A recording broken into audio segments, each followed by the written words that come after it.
Bonjour à tous, bienvenue dans cette nouvelle vidéoconférence dont le thème aujourd'hui est comment financer l'adaptation de son logement. Cette vidéoconférence est réalisée en partenariat avec Movadom, Movadom Alliés, Family Zen, Adaptia, Travelage, Destination Multimédia. Elle est financée par la conférence des financeurs de la prévention de la perte d'autonomie du département du Val-de-Marne avec le concours de la CNSA. Merci à tous de votre participation. Je suis Pascal Massias, je fais de l'accompagnement individuel au déménagement des personnes âgées dans le département de l'Allier et je réalise également des conférences à destination des seniors sur le département de l'Allier. Vous pouvez vous inscrire sur notre site movadom.eventbrite.com pour suivre nos prochaines vidéoconférences. N'hésitez pas à partager le lien auprès de vos proches ou de vos bénéficiaires, puisque je vois qu'on a des institutions, des coordinations qui sont là. Je serai votre hôte pour cette vidéoconférence qui sera présentée par Aurélie et on se retrouvera à la fin pour un échange où j'ouvrirai vos micros. Restez bien en ligne à la fin et n'hésitez pas à poser vos questions dans le chat. Soit je regrouperai tout à la fin, soit j'interromprai Aurélie si c'est dans l'instant de la présentation. Je te laisse prendre la main, Aurélie. Ok. Il n'y a pas une petite présentation de l'ergothérapie, non? Comment? D'accord. Non, la dernière fois, il y avait une présentation de l'ergothérapie, c'est pour ça. Mais pas de souci. Non, pas celle. Pas cette fois. Du coup, ouais, non, j'arrive à prendre la main, donc je laisse ce diapo-là, ça marche. Alors, bonjour à tous. Donc, moi, c'est Aurélie Tirolois. Je suis assistante sociale de formation et je suis donc assistante sociale en libéral là depuis à peu près 4 ans. Et je travaille beaucoup donc avec des ergothérapeutes sur tout ce qui est aménagement du domicile, alors que ça soit pour les personnes âgées, personnes en situation de handicap, parce que je travaille beaucoup en fait avec des centres de rééducation qui accueillent des personnes âgées suite à la mise en place de prothèses, etc. Mais aussi des personnes en situation de handicap et notamment en fait tout le public des personnes qui sont amputées. Donc là aujourd'hui un petit diapo, une petite présentation en fait justement sur l'aménagement du logement et les aides financières possibles. Alors comme le disait Pascal, surtout oui, n'hésitez pas à mettre vos petites questions dans le chat et puis comme ça voilà en fin de diapo on pourra y répondre. Voilà, si jamais il y avait des choses, des fois je m'arrêterai, je demanderai s'il y a des questions. À ce moment-là, n'hésitez pas, voilà, lever la main. Je ne sais pas si vous maîtrisez bien l'outil Teams, mais tout en haut, vous pouvez en fait, voilà, il y a un petit smiley avec une main, vous pouvez en fait lever la main. C'est comme si vous étiez à l'école et que vous deviez lever le doigt. Voilà. Ah bah voilà, Pascal a montré, mais je sais pas du coup, ouais, sur le chat ça apparaît, mais pour les autres participants, je sais pas si. Ouais. Non, personne n'a testé, mais bon. Alors, je commence du coup. Pour aménager son logement, donc il y a différents types en fait. Prenne la main sur le. Comment? Prenne la main sur la présentation, c'est pas. En haut à gauche, normalement, tu as un petit bouton. Alors, prendre le contrôle, ouais. Ouais, c'est bon, je suis toujours sur le bon diapo? Oui. Là, si je change de page, c'est bon? C'est bon. Ok, impeccable. Alors du coup, au niveau de l'aménagement du logement, alors je vois qu'il y a déjà Lab, Arnaud et Odile qui ont levé la main. Alors je ne sais pas si c'est juste pour tester, C'était juste pour tester. Alors, ok, je me permets de baisser les mains du coup.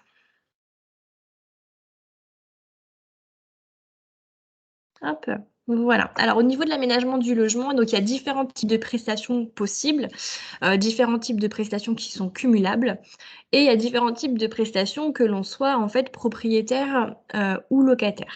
C'est un petit peu le parcours du combattant quand on désire des financements parce que il y a plusieurs aides qui existent, mais il faut aller taper un petit peu à toutes les portes. Donc on a essayé de regrouper voilà ce qui était possible. Donc les principales aides, celles qu'on connaît le plus et qui sont, on va dire, des dispositifs nationaux. Et ensuite on a toutes les petites aides annexes qu'il faut aller trouver à droite à gauche en fonction de notre situation. La prestation qu'on connaît tous, qui est la plus connue, on va dire, donc c'est la PCH, la prestation de compensation du handicap, qui est en fait à demander à la MDPH. et qui concerne en fait les personnes qui, avant l'âge de 60 ans, avaient déjà ouvert des droits à la MDPH. Alors, je m'explique. Voilà, si vous avez, par exemple, 65 ans, que vous n'avez jamais ouvert de droit à la MDPH, donc ça peut être, quand je dis des droits, ça peut être une allocation adulte handicapé, une reconnaissance, mais ça peut être aussi une carte d'invalidité, une carte de stationnement. Donc, si vous aviez déjà en fait ouvert des droits à la MDPH, vous allez pouvoir en fait demander à cette prestation-là. Par contre, si vous n'aviez jamais ouvert de droit à la MDPH, que vous n'avez jamais eu de numéro de dossier, ça ne sera pas la peine de les solliciter parce que cette prestation ne sera pas faite pour vous. Alors là, pour les personnes qui seraient concernées, donc c'est aussi bien les propriétaires que les locataires. Et ça concerne en fait des aménagements de pièces, de circulation au niveau de l'intérieur, hein. On parle souvent par exemple des espaces de rotation par rapport aux fauteuils roulants. Qu'est-ce que ça peut être aussi? Ça peut être les montes-escaliers, transformer une baignoire avec une baignoire porte, ou alors par exemple transformation en douche à l'italienne. Ça ne concerne pas bien évidemment voilà, la domotique, la création d'une extension qui là en fait voilà, enfin, voilà, ne concerne pas l'autonomie. Par contre, ça peut concerner, par exemple, parce que là, on parle de domotique, ça peut concerner aussi l'installation de volets roulants électriques. Si vous aviez des volets, par exemple, en bois, où il faut sortir tous les jours pour ouvrir et fermer ces volets, ou alors des volets à sangle, on peut les faire transformer voilà, en volets électriques, hein. Moi, j'ai déjà réussi sur certains dossiers, voilà, quand la pathologie aussi voilà, justifie qu'on ne peut pas se lever, qu'on ne peut pas sortir quotidiennement, voilà, c'est possible.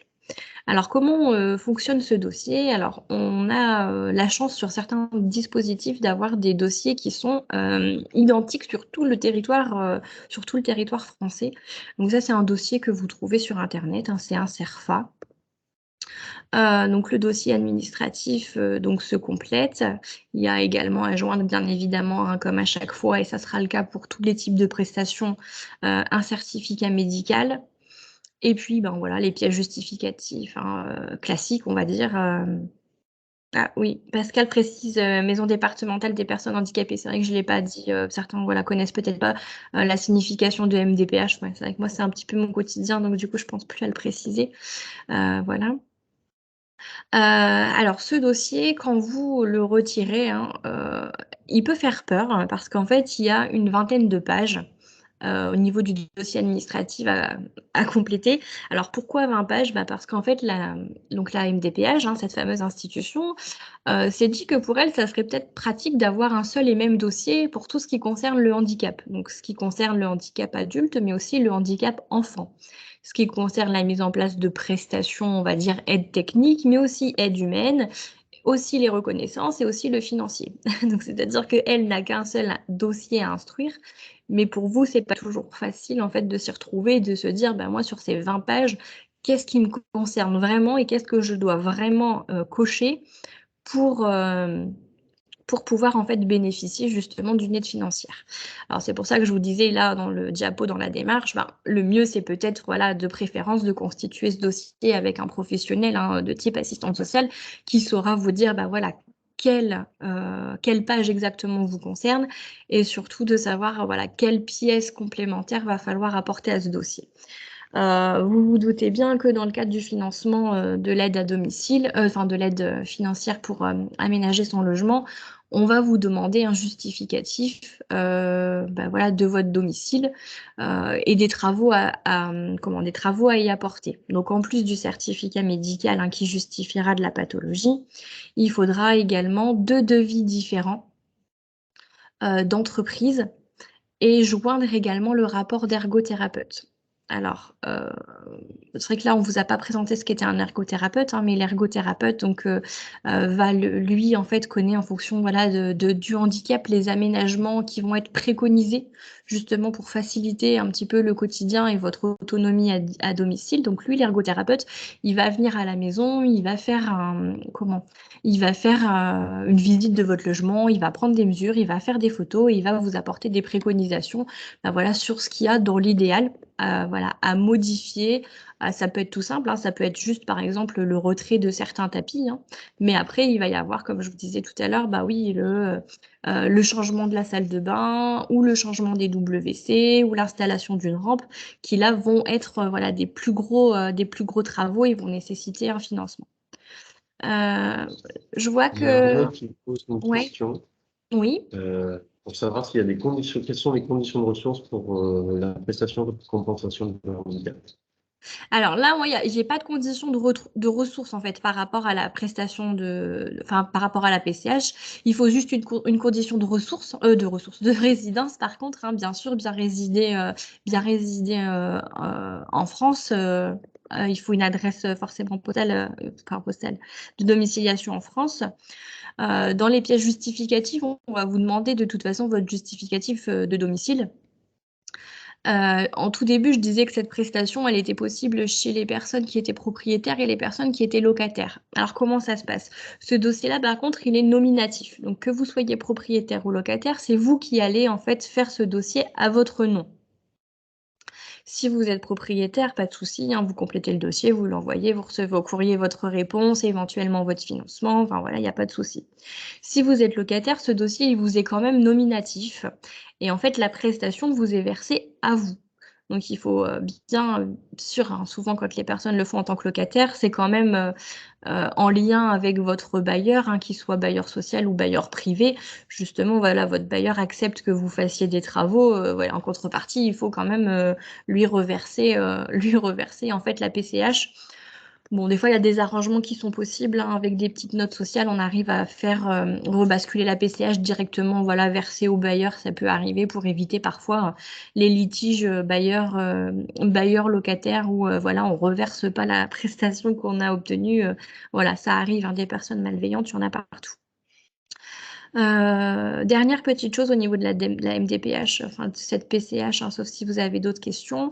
Alors, ce qu'il faut savoir, c'est que c'est quand même assez long à partir du moment où vous avez envoyé le dossier donc à la MDPH, hein, de votre territoire. Alors moi, c'est vrai que dans ma petite présentation, je ne l'ai pas précisé, moi je suis des Hauts-de-France, mais c'est à peu près pareil partout. Au niveau de l'instruction, on est quand même sur 6 mois d'attente. Donc, c'est-à-dire qu'à partir du moment où vous envoyez votre dossier, ben, vous savez que vous n'aurez pas de réponse avant 6 mois. Donc, bon, voilà, c'est une chose qui est à prendre en compte dans la projection aussi dans vos travaux, parce que surtout, vous ne pourrez pas commencer vos travaux tant que vous n'avez pas eu les réponses de financement en fait, des différents organismes. Si vous envoyez votre dossier MDPH, mais qu'un mois après, vous commencez déjà vos travaux, c'est terminé, vous ne pourrez plus compter sur cette prestation-là parce qu'il faut en fait avoir le retour avant, enfin, pour être sûr d'avoir une prestation financière. Donc ça, c'est voilà, c'est à prendre en compte parce que à partir du moment où vous décidez de faire ces travaux-là, vous savez qu'il y a un délai. Est-ce qu'il y a des questions du coup sur la MDPH? Est-ce que c'est assez clair? Est-ce qu'il y a des choses qui restent floues? Moi, je vois pas de main levée. Après, je ne sais pas, hein, si sur le chat à côté, il y a quelques questions.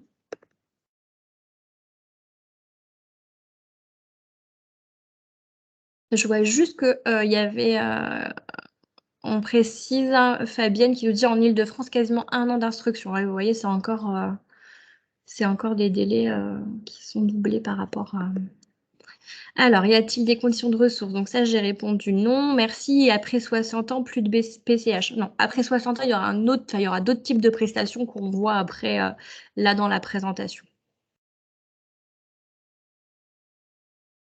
Est-ce que les évaluations peuvent être faites par des ergothérapeutes indépendants ou celles de la MDPH? Alors ça, c'est une très bonne question. Alors, les ergothérapeutes sont faites par des ergothérapeutes qui sont soit donc indépendantes, soit des ergothérapeutes de structure, hein, comme par exemple dans les centres de rééducation, vous avez des ergothérapeutes. Donc, pour envoyer le dossier, il n'y a pas de souci que ce soit des ergothérapeutes de structure ou des ergothérapeutes libérales, il n'y a aucun problème. Dans tous les cas, la MDPH, bien souvent, elle va envoyer de toute façon une ergothérapeute de la MDPH pour refaire quelques mesures, quelques précisions sur le dossier avant de statuer. Donc, il y aura pour la MDPH, moi, dans tous les cas, sur le 59, c'est comme ça, il y a double évaluation ergothérapeute.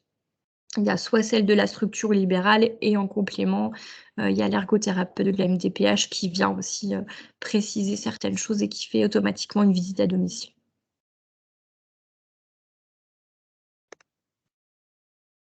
Est-ce qu'il y a d'autres questions sur la MDPH, enfin sur la PCH, hein, la prestation de compensation du handicap? Alors c'est vrai que la PCH, c'est enfin voilà, c'est un gros nom pour qui peut regrouper plein de choses, hein. Ça peut être une PCH aide financière, ça peut être une PCH aide humaine aussi, ça peut être ça qu'on peut solliciter quand on a moins de 60 ans et qu'on a besoin d'aide pour faire la toilette, de l'aide à la préparation des repas, etc.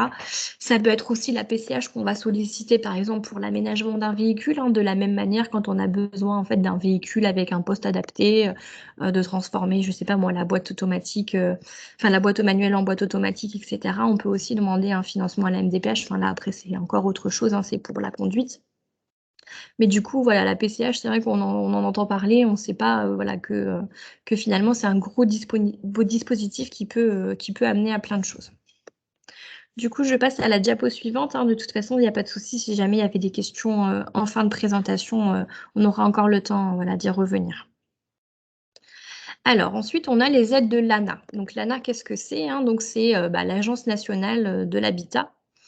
Alors là, ça concerne aussi les propriétaires et les locataires, mais attention, je vais vous préciser, quand vous êtes propriétaire, vous allez pouvoir en fait voilà, faire votre dossier de la même manière que la MDPH, avoir votre retour et voilà, il n'y a pas de souci. Éventuellement, l'aide financière vous est versée, il n'y a aucun souci. Si par contre vous êtes locataire, là c'est bien votre propriétaire qui va devoir faire la demande à votre place puisque c'est son logement à lui, hein, c'est sa taxe foncière qu'il va transmettre. Donc là, ça sera la démarche que votre propriétaire doit faire. Et donc là, encore une fois, il faut voir est-ce que le propriétaire, voilà, vous avez des bons contacts avec lui, est-ce que le propriétaire, il est d'accord pour faire des travaux, puisqu'on sait que les travaux d'amélioration de l'habitat, notamment dans les situations de handicap, on est quand même sur, enfin voilà, sur des grosses enveloppes, hein, voilà, bien souvent, ça concerne quand même souvent ce qui est sanitaire et donc on est sur des gros budgets. Alors, les conditions concernant les travaux, c'est la même chose. Vos travaux ne doivent pas avoir démarré avant d'avoir obtenu donc l'aide. Ça ne doit pas concerner éventuellement, évidemment, tout ce qui est pareil, hein, extension, agrandissement, ça ne doit pas être de la décoration non plus. Il faut que le montant minimum de vos travaux soit de 1 500 €. Bon, ça va assez vite, hein, on arrive assez vite à ces 1 500 €, à ce plafond. Il ne faut pas dépasser le niveau de ressources qui a été fixé nationalement. Alors là, je n'ai pas remis le niveau de ressources, mais vous pouvez en fait l'avoir sur le site de l'ANA et vous allez, parce qu'en fait, le niveau de ressources, il est variable selon les revenus fiscaux, selon que vous soyez seul, selon que vous soyez en ménage. Donc, moi, je ne l'ai volontairement pas remis le tableau parce que ça n'a pas de sens, hein. Voilà, je ne sais pas qui y a derrière l'écran. Donc, si ça vous intéresse, allez voir, hein, sur le site de l'ANA, vous allez retrouver rapidement les barèmes en vigueur actuellement. La particularité de ce dossier, c'est qu'il faut faire la démarche en ligne maintenant.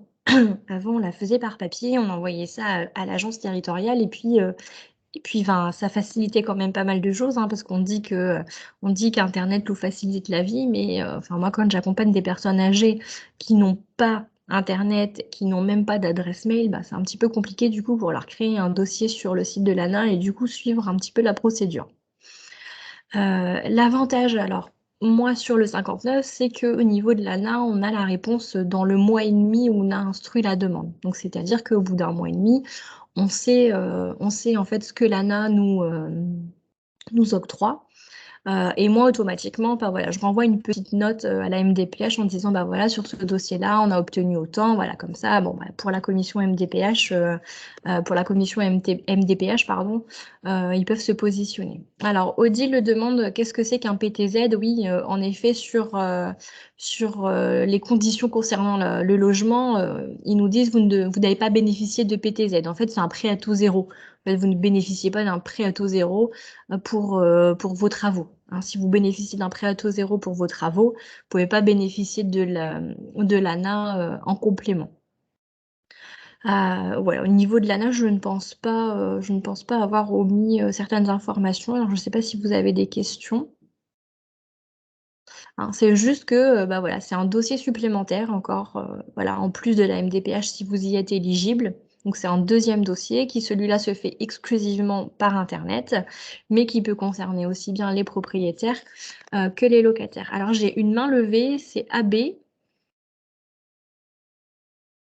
Alors par contre, si vous avez une question, il faut juste désactiver, enfin réactiver pardon, votre micro pour pouvoir la poser.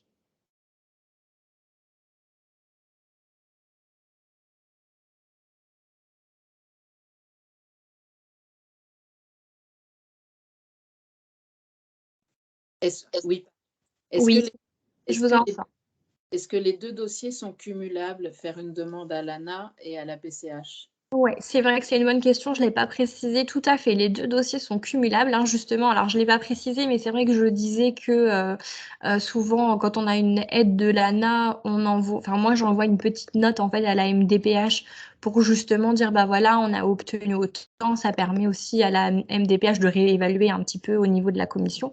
Donc, tout à fait, les deux sont cumulables. On peut faire les deux en même temps, il n'y a pas de souci. Bien souvent, sur le formulaire de l'ANA, en fait, on vous demande aussi si vous avez sollicité voilà, d'autres financements. Là, ça permet aussi un petit peu de voir à quelle porte vous êtes allé frapper. Ok. Donc, voilà. Alors, je redésactive votre micro, du coup. Est-ce qu'il y a d'autres questions? Non, a priori pas. Alors, je passe du coup à la suivante. Alors là, ça concerne des prêts concernant les travaux d'amélioration de l'habitat. Donc, c'est un dispositif avec Action Logement. Alors, je ne sais pas si certains connaissent Action Logement parce que c'est aussi un gros organisme qui peut permettre aussi aux personnes qui, par exemple, sont salariées d'accéder à un prêt immobilier avec des taux préférentiels selon les barèmes, etc. Donc, l'Action Logement, voilà, c'est aussi un gros organisme. Alors, pourquoi solliciter en fait Action Logement? Pour tout ce qui concerne les travaux d'accessibilité de votre domicile. Donc, par exemple, l'élargissement de l'entrée, la construction d'une rampe, supprimer les obstacles comme les murets, etc., etc., l'aménagement de places de parking. Toujours, encore une fois, pas d'extension, pas de décoration. Voilà, ça paraît évident, mais des fois, sur certains dossiers, il y a des personnes qui essayent de faire passer en complément d'autres choses. Donc, bien évidemment, ça ne va pas passer. Donc, ça ne sert à rien. Des fois, ça s'est vu, de faire gonfler en fait, vos devis par des travaux qui ne seraient de toute façon pas financés. Alors, les conditions. Alors là, ça ne concerne que les propriétaires. Bien évidemment, il faut être propriétaire et ça doit être votre résidence principale.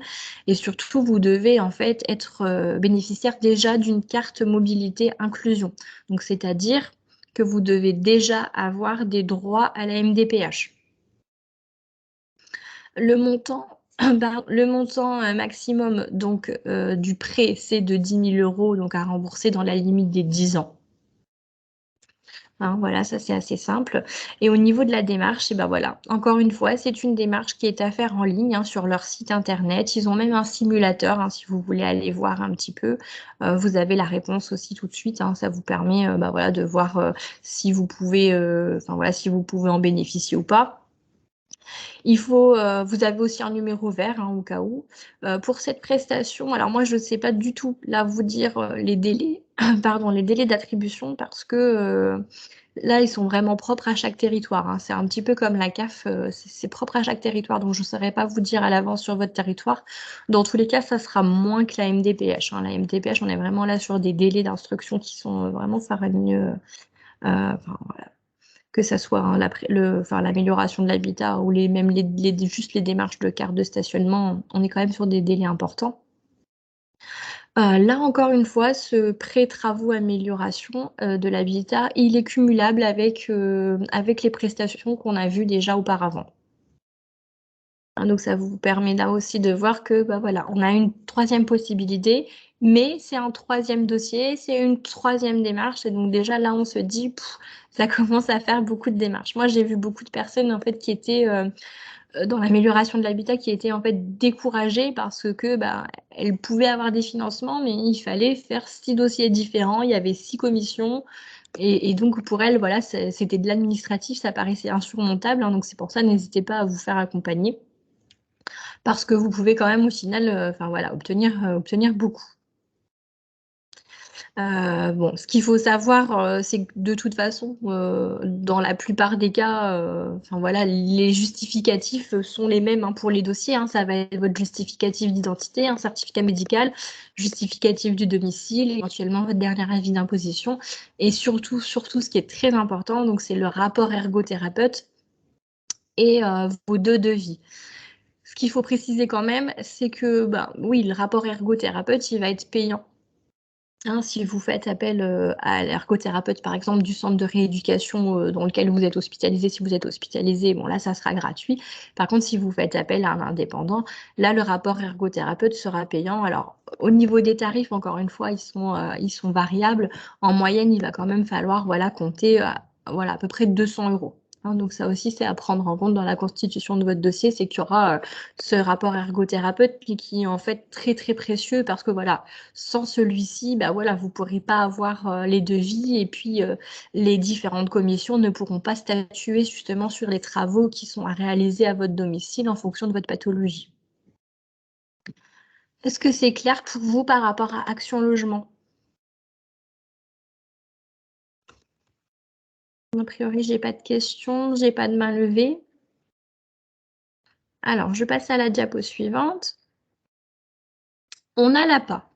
Alors, l'APA, qu'est-ce que c'est, hein? Ça, on connaît souvent l'APA, hein, allocation personnalisée d'autonomie, qui est une prestation donc du département. Alors, on a une précision, d'accord, qu'il y a des diagnostics qui sont gratuits, des diagnostics ergothérapeutes qui sont gratuits, donc avec l'Agir Carco, qui est une retraite complémentaire. D'accord. Ah oui, j'ai des questions, j'avais pas vu, je suis désolée, hein, je prends un petit peu en cours de route. Alors, MDPH et ANA peuvent-elles être cumulées? Donc oui, on a dit oui. Est-ce que l'aide ANA est soumise à un niveau de GIR ou c'est pour tous? Alors, on va vous demander dans tous les cas à chaque fois le certificat médical, probablement une grille GIR. Souvent, il faut quand même être entre 1 à 1,4, un GIR 1 à 4, parce que 5 et 6, c'est des personnes qui sont relativement autonomes. Donc, les commissions, en fait, vont juger que, je sais pas, moi, par exemple, monter les escaliers, c'est tout à fait possible. Un genre baignoire, c'est possible. Donc, de toute façon, les personnes qui s'engagent dans les travaux, c'est que quand même, on a un petit niveau de dépendance qui s'installe. Alors, on a donc 2 invités qui précisent que le compte Ergo peut être gratuit, donc avec Bien chez moi de l'Agir Carco, donc il y a un dispositif de la retraite complémentaire, et que Merci Julie, oui, c'est une association aussi au niveau national. Merci Julie peut également intervenir pour des bilans pris en charge financière via le département. Donc après, oui, par rapport à ce rapport Ergo qu'il faut joindre au dossier, peut-être se renseigner sur les dispositifs existants sur votre secteur. Alors moi, je sais que, Bien chez moi de l'Agir Carco, je l'ai jamais sollicité.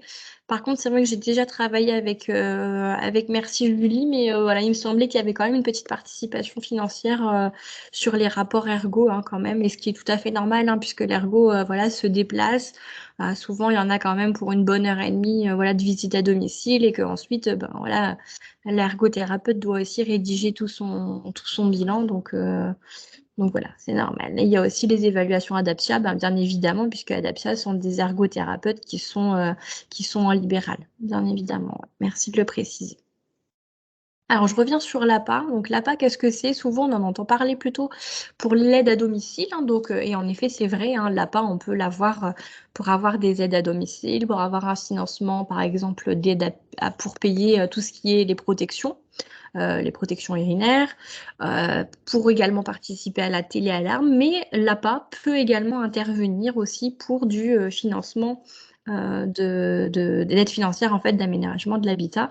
Alors, je ne sais plus qui le disait tout à l'heure, mais et après, à la MDPH, en fait, si on n'a pas ouvert de droit avant 60 ans, qu'est-ce qui prend le relais après 60 ans? C'est aussi ce dossier d'APA. Donc les conditions d'octroi, c'est ça, c'est qu'il faut avoir 60 ans minimum et donc du coup, ne pas avoir eu peut-être de MDPH auparavant, sinon vous auriez ouvert des droits. Il faut un GIR. Donc, le GIR, c'est le groupe iso-ressources, hein, c'est la catégorie de dépendance dans laquelle vous allez vous situer, qui doit être compris entre 1 et 4. Donc, pour préciser, les GIR, en fait, se cotent entre 1 et 6. 6, ce sont des personnes qui sont autonomes, et 1, on va dire, voilà, alité, pour un petit peu caricaturer, pour un peu que vous voyez, hein, l'échelle de dépendance. Donc, c'est-à-dire qu'il faut que, bah oui, il y ait quand même une dépendance qui soit installée, hein, sinon on ne va pas demander à aménager son domicile. Et là, on vous dit, attention, cette aide n'est pas cumulable avec la PCH. Donc, pour ceux qui voilà, ont pu faire le lien avec tout à l'heure, bah oui, en effet, puisque la PCH, on va être sur des personnes de, voilà, peut-être plutôt de moins de 60 ans. Donc forcément, si à plus de 60 ans, on a l'APA, on n'a pas l'autre prestation.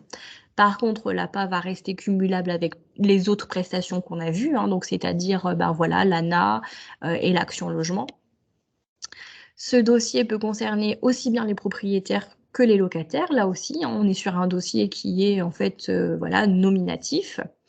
Au niveau des aménagements, on est toujours sur les mêmes règles. Hein. Donc voilà, des fauteuils d'aide électrique au relevage, des monte-escaliers, des barres d'appui, enfin voilà, etc.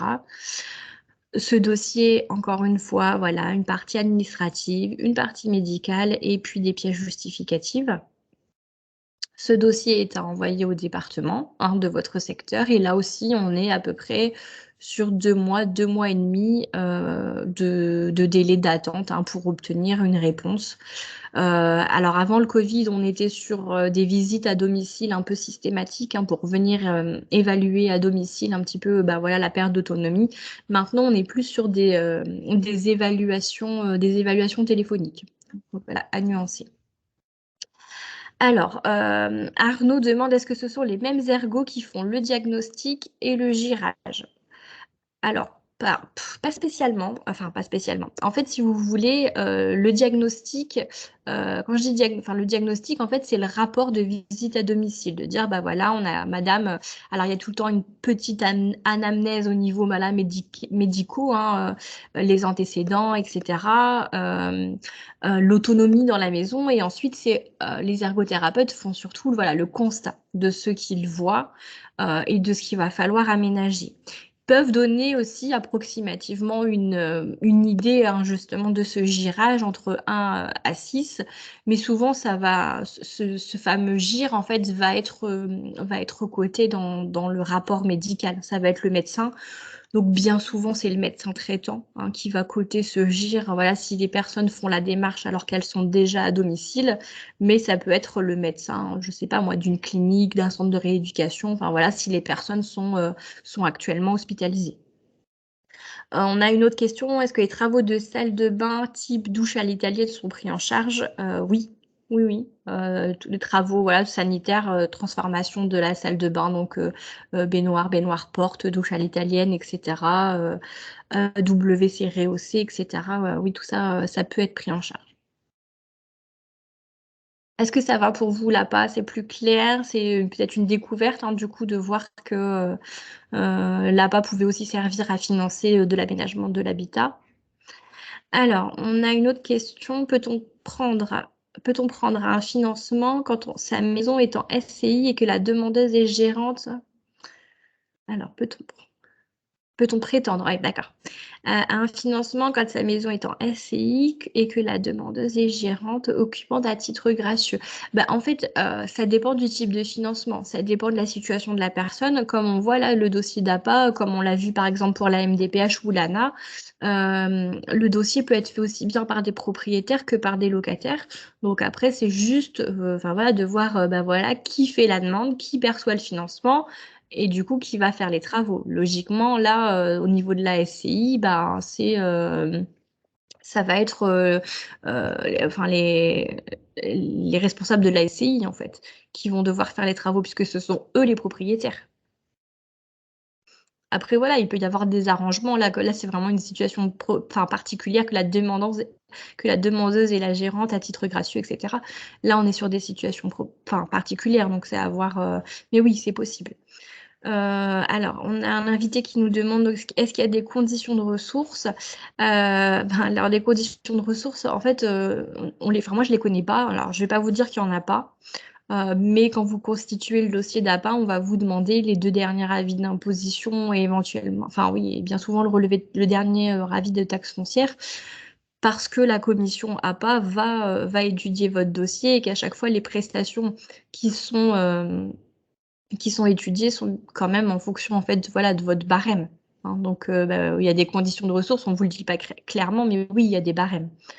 Dans toutes les prestations qu'on voit là sur le diapo, ce sont bien des prestations, alors sauf le prêt, hein, évidemment, puisque c'est pas la particularité d'un prêt, mais toutes les prestations sont bien enfin, voilà, des aides, des financements et qui ne sont pas récupérables. Donc, c'est-à-dire que voilà, une fois qu'elles vous ont été attribuées, on peut penser par exemple au décès du bénéficiaire qui a une récupération. Pas du tout. Hein. On est bien voilà, là sur des aides qui sont octroyées hein, de manière définitive. Les seules conditions, bah, voilà, ça va être les conditions d'octroi, les conditions de ressources, etc. Les conditions aussi bah, de justificatifs de travaux, hein, bien évidemment, mais pas de remboursement.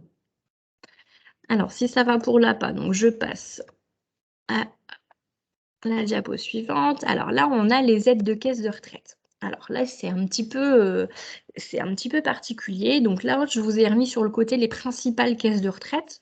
Donc la CARSAT, hein, voilà, l'ancienne CRAM que tout le monde connaît, le régime général. On a la SNCF, on a la MSA, on a la NGDM. Alors peut-être que vous connaissez moins. Moi, sur le département du Nord, c'est vrai que c'est un petit peu plus répandu. C'est les anciens mineurs.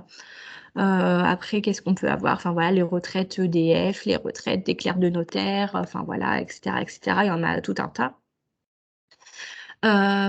Les caisses de retraite peuvent, elles aussi, attribuer des aides supplémentaires et je pense que je ne l'ai pas mis sur le diapo d'après, mais les mutuelles aussi.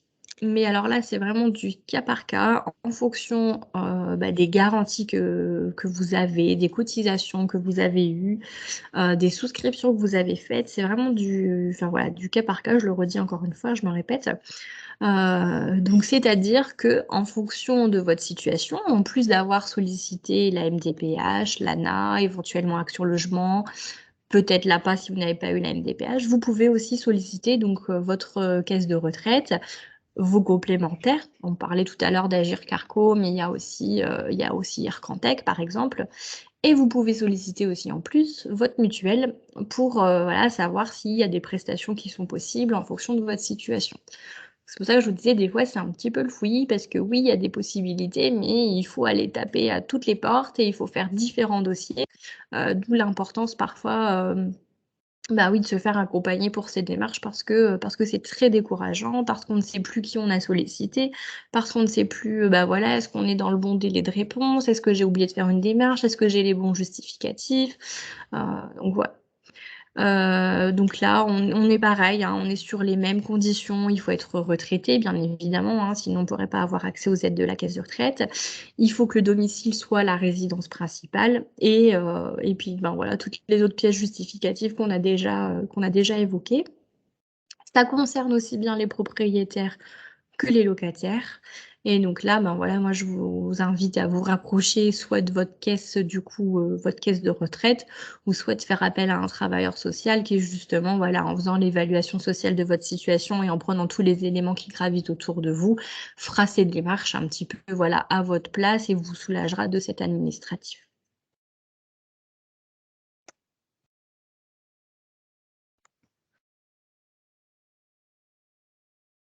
Alors, j'ai une question. Quand on est en situation d'urgence pour aménager, que fait-on? Ah bah oui, alors ça, c'est une bonne question.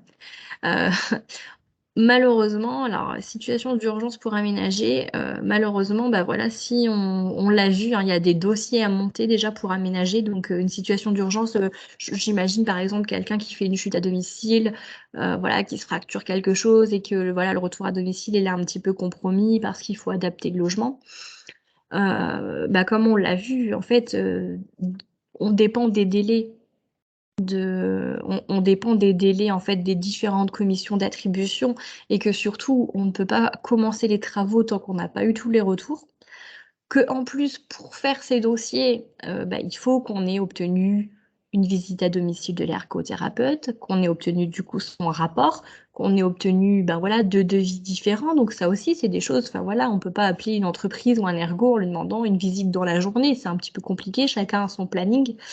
Alors quand il y a une situation d'urgence, on essaye de faire voilà, des courriers d'appui avec des travailleurs sociaux pour accélérer un petit peu la situation, mais bon, malheureusement, on n'a pas tous les pouvoirs. Donc après, voilà, c'est les services de soins de suite, peut-être après d'autres solutions alternatives au maintien à domicile en attendant que justement le logement puisse être aménagé, donc soit un accueil dans la famille, soit peut-être une famille d'accueil, soit un hébergement temporaire en EHPAD. Enfin, voilà, malheureusement, on peut pas. Les situations d'urgence pour aménager, c'est un peu compliqué parce que voilà, en plus d'avoir tous les éléments nécessaires rapidement pour constituer le dossier. Ensuite, en fait, on est tributaire de toutes les commissions d'attribution. Et ensuite, une fois qu'on a obtenu les financements, c'est pas dit que l'entreprise qui vous a fait le devis, maintenant, elle est disponible à la minute pour réaliser les travaux qui parfois peuvent durer, voilà, je sais pas moi, 2-3 jours. Voilà, l'installation d'un monte-escalier, bon, la journée c'est fait, mais tout ce qui est transformation de salle de bain, voilà, on est des fois plus sur des délais d'une semaine, surtout quand il faut refaire de la plomberie derrière, etc. Donc malheureusement, des situations d'urgence d'aménagement de logement, c'est un petit peu compliqué, quoi. Parce que la personne, enfin, je sais pas, est-ce qu'il y a une possibilité d'aménager quelque chose dans la maison, dans la tente, je pense, voilà, un lit médicalisé si la salle de bain est au rez-de-chaussée, est à l'étage, des petits aménagements comme ça. Sinon, malheureusement, on n'a pas le choix que, voilà, que soit l'accueil dans l'entourage ou que l'hospitalisation ou l'institutionnalisation. Du coup, donc je passe, donc là, au niveau des travaux qui ont été réalisés, voilà, donc on a vu qu'on pouvait solliciter en fait toutes les différentes aides, voilà, qu'on a vues possibles selon nos situations d'âge, nos situations donc propriétaires ou locataires. On a ce fameux voilà, crédit d'impôt qui donc lui concerne oui, les propriétaires. Donc c'est-à-dire que, je sais pas, je vous dis n'importe quoi, on avait des travaux qui s'élevaient peut-être à 20 000 €. On a réussi à avoir 3 000 € à la CARSAT, 2 000 € à la MDPH, peut-être 1 000 € à la mutuelle, enfin voilà. J'ai pas fait le calcul, mais je vais dire n'importe quoi. Du coup, il restait 15 000 € de travaux qu'on a financés personnellement. Voilà, sur ces 15 000 € de travaux qui ont été faits, il y a un crédit d'impôt qui est possible, que vous soyez imposable ou non, d'ailleurs, parce que ça, on me pose souvent la question. Même si vous ne payez pas d'impôt, voilà, vous aurez un remboursement, donc voilà, à hauteur de 40% pour les dépenses de travaux de prévention des risques technologiques et ensuite 25% pour tout ce qui était équipement d'accessibilité au logement. Donc, c'est-à-dire que, voilà, en plus des aides que vous sollicitez, il y aura forcément et même probablement un reste à charge. Bon, l'exemple que je vous ai donné, il n'était pas bon parce que j'ai caricaturé en disant qu'il vous resterait 15 000 € à charge. Voilà, bien souvent, on est quand même un petit peu moins. Alors moi, sur le secteur, on arrive des fois à n'avoir que peut-être que 1 000 €, 2 000, mais parfois 4 000 € encore à charge, ça dépend des travaux. Donc sur ces 4 000 € là à charge, voilà, vous savez qu'il y aura un petit peu moins de la moitié qui sera remboursée l'année d'après, mais encore une fois, oui, il faut avoir la capacité d'avancer cet argent de travaux.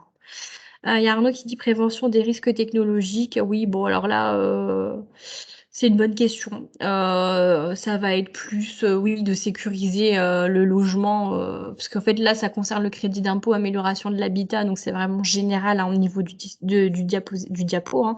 Donc là, oui, vous n'êtes pas spécialement concerné. Vous êtes plus sur les 25% au niveau des équipements conçus pour l'accessibilité du logement. Là, on est bien sur du financement, voilà, tout ce qui va être, on parlait des bacs de douche, de la robinetterie, les WC surélevés, les barres d'appui, les rampes, etc. On n'est pas sur les risques technologiques. Alors, un monte-escalier est éligible? Oui, tout à fait, Odile, un monte-escalier est éligible.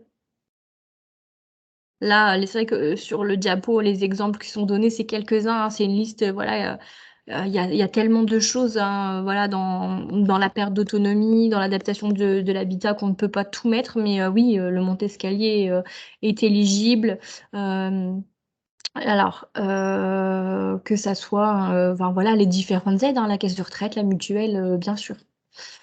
Arnaud demande est-ce que les GIR 1 à 4, est-ce que ça concerne que les GIR 1 à 4 ou c'est pour tous?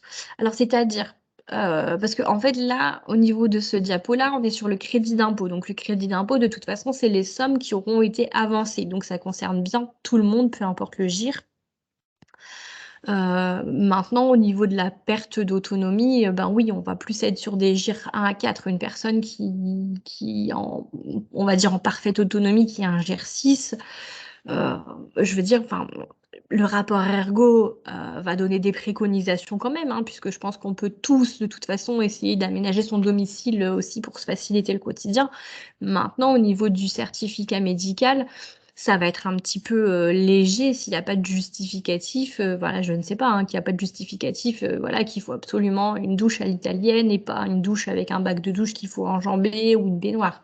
Ça paraît compliqué, hein. Souvent, voilà, le certificat médical, il est quand même important. Il faut que les travaux soient justifiés, il faut qu'il y ait une pathologie derrière. Enfin, ça me paraît compliqué, voilà, de faire financer des choses, voilà, qui ne sont pas indispensables, hein. Et on a encore une dernière question. Est-ce qu'il existe une liste des aides éligibles au crédit d'impôt? Alors, moi, là, j'ai pas de liste, j'ai pas de liste. Moi, souvent, ce qu'on fait, c'est que de toute façon, les entreprises, en fait, avec lesquelles, hein, vous faites appel pour faire vos différents devis, bon, sauront vous dire, hein, de toute façon, à partir du moment où il y a eu l'aménagement du domicile, ben voilà, vous aurez un crédit d'impôt sur vos dépenses. Mais ce qui va se passer, c'est que les entreprises vont vous fournir de toute façon, voilà, une attestation pour vous préciser que bah, voilà, il y aura telle somme à déclarer dans telle case, justement pour votre crédit d'impôt. Voilà, il y aura juste à reporter le montant et puis ensuite bah, voilà, le calcul se fera automatiquement aux impôts. Par contre, il y a Arnaud qui précise, oui, l'article 200 quater A du Code général des impôts. D'accord, bon, bah, ça c'est intéressant, on apprend. Donc, a priori, oui, il y a une liste des aides éligibles au crédit d'impôt. Bon, à revérifier, moi, j'avoue que ça, je ne sais pas. Souvent, c'est les entreprises indirectement enfin, voilà, qui nous précisent les choses, qui fournissent les attestations nécessaires. Et nous, après, on n'a plus qu'à reporter, hein, avec les personnes, enfin, voilà, le montant sur la bonne petite case au niveau de la déclaration d'impôt. Et puis, voilà, la démarche est toute faite, hein. Justement, par contre, pour ces questions-là, donc je vous ai remis, hein, ici toutes les associations, enfin toutes, pas toutes, mais les associations, les principales associations en fait qu'on peut solliciter, voilà, quand on a des questions par rapport à son logement, par rapport à voilà la tarification, comment équiper, comment améliorer son logement, des fois des simulateurs avec des plans de financement. Donc, je vous ai mis Habitat Développement, je vous ai mis Solidaire pour l'habitat. Donc là, c'est vrai qu'à chaque fois, ce sont des sites internet, hein, donc bon, il faut être équipé du numérique. Et je vous ai mis aussi, et donc surtout, parce que moi je travaille beaucoup avec eux, c'est l'ANIL, hein, l'Agence nationale sur l'information sur le logement, qui importe une information complète, hein, sur justement tous les dispositifs qui peuvent exister. Alors, pas forcément toujours sur l'aménagement du logement, hein, ça peut être très vaste, hein, ça peut être aussi en tant que propriétaire ou en tant que locataire, ça concerne voilà, tout ce qui est le logement. Ça peut concerner le bail, l'état des lieux, enfin voilà, les éventuels litiges, enfin voilà, peu importe, c'est vraiment de manière générale, mais là je sais pas, hein, voilà, qui est derrière cette visio, mais peut-être qu'il y a des locataires, peut-être qu'il y a des propriétaires bailleurs, donc voilà, sachez que ça peut être intéressant aussi parce que cet organisme-là peut vous apporter voilà, toute l'information que vous recherchez, tous les petits conseils aussi, hein, des conseils techniques pour justement, enfin voilà, améliorer voilà, tout ce qui concerne votre situation face au logement, hein. Donc, n'hésitez pas à les solliciter. Je vous ai mis les sites internet et sur les sites internet, vous verrez à chaque fois, donc ce sont des structures qui sont nationales et vous avez à chaque fois le découpage, hein, et vous par territoire et donc, vous aurez accès voilà, à vos coordonnées, vous, de secteur, et puis vous aurez un conseiller en ligne qui saura vous renseigner. Voilà. Donc, je ne sais pas, est-ce que vous avez des questions sur tout ce qui a été vu, des choses à préciser? Est-ce que je ne sais pas, est-ce que ça répond à ce que vous étiez venu chercher là ce matin? Est-ce que ça reste flou? Ça vous paraît compliqué? Vous avez la parole, hein. Vous pouvez prendre sur le chat ou activer du coup les micros, n'hésitez pas. Alors, on a une question écrite de Arnaud. Et demain, ma prime adapte. Ma prime adapte. Alors, j'avoue que ça, je ne connais pas. Je connais, je sais que il y a un nouveau dispositif là, moi, sur lequel je vais être formée en janvier, qui va être le dispositif Logement d'abord. Donc, je pense que peut-être ça en fait partie, puisque la prime adapte, ça sera une nouvelle aide financière pour adapter le logement. Mais là, actuellement, moi, je sais pas, je sais pas vous dire, je sais pas vous dire là-dessus. Je sais pas la prochaine visio sur l'aménagement du logement, quand est-ce qu'elle est prévue. Mais moi, je sais que je me forme sur les nouveaux dispositifs là en janvier. Donc là, à l'heure actuelle, je sais pas vous répondre, Arnaud. On a également la vie Adam qui demande s'il existe des aides extra-légales. Alors, des aides extra-légales. Ça dépend ce qu'on entend par les aides extra-légales par rapport à l'aménagement du logement. Là, clairement, moi, je pense qu'on a fait le tour de ce qui existait. Encore une fois, on n'est plus sur enfin, sur moi, ce que je connais sur le Nord, mais en travaillant avec Adapsia là depuis quelques mois. Finalement, ça rejoint aussi ce qui existe au niveau national, parce qu'on avait fait une rencontre avec les ergothérapeutes, donc on est sur les mêmes dispositifs. Pouvez-vous nous remettre le nom des associations? Oui, bien sûr. Hop, voilà. J'ai repris la main, excuse-moi, Ouais, et ouais. j'ai Il mis n'y la a pas de souci. slide.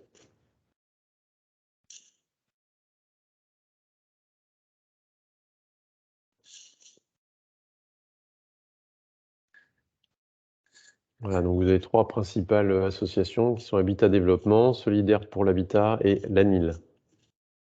Oui, après, il y en a d'autres, il y a des associations de secteur, etc. Là, c'est vraiment les grosses associations, voilà, au niveau national.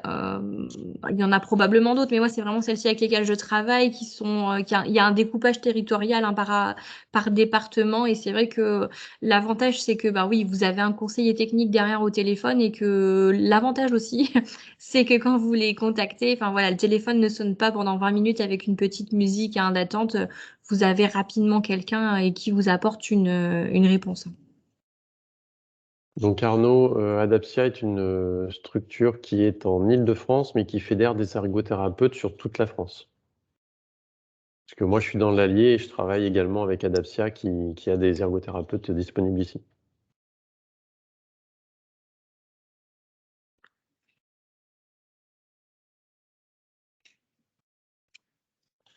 Je vais conclure cette conférence et puis on ouvrira les micros derrière. Donc on se retrouve demain pour une nouvelle visioconférence sur comment bien gérer les applications de son smartphone. Demain à la même heure, à 10h30. Vous pouvez vous inscrire sur movadom.eventbrite.com. Vous pouvez également partager ce lien avec des proches qui peuvent être intéressés par nos visioconférences. Je vous mets le questionnaire de satisfaction. Il vous suffit de cliquer sur le texte en bleu, cliquez ici. Ça nous permet à nous de faire un retour à nos financeurs pour savoir votre degré de satisfaction. Et vous avez un petit champ libre qui permet de proposer des thématiques sur des nouvelles visioconférences. Alors, on répondra aux questions juste après. Je vous parle rapidement du projet de livre audio de Gwendoline Cotrez qui est disponible gratuitement sur son site movadom.com/livre. C'est un livre qui tourne tout autour du déménagement, très en amont et très en aval du déménagement. Il est chapitré, ça permet d'écouter uniquement certaines thématiques qui nous intéressent. Donc, n'hésitez pas à le consulter. Et donc, encore une nouvelle fois, merci à Aurélie et à Adapsia pour cette vidéoconférence. Merci au département du Val-de-Marne. Vous avez les coordonnées de Constance, la responsable d'Adapsia, le numéro de téléphone et l'adresse mail. N'hésitez pas à la contacter si vous avez besoin. Donc, on va clôturer cette vidéoconférence et ensuite on pourra rediscuter. Je vous remets le questionnaire de satisfaction. Merci à tous de votre participation. Merci Aurélie. Mais Et à merci très à vous. bientôt. À bientôt.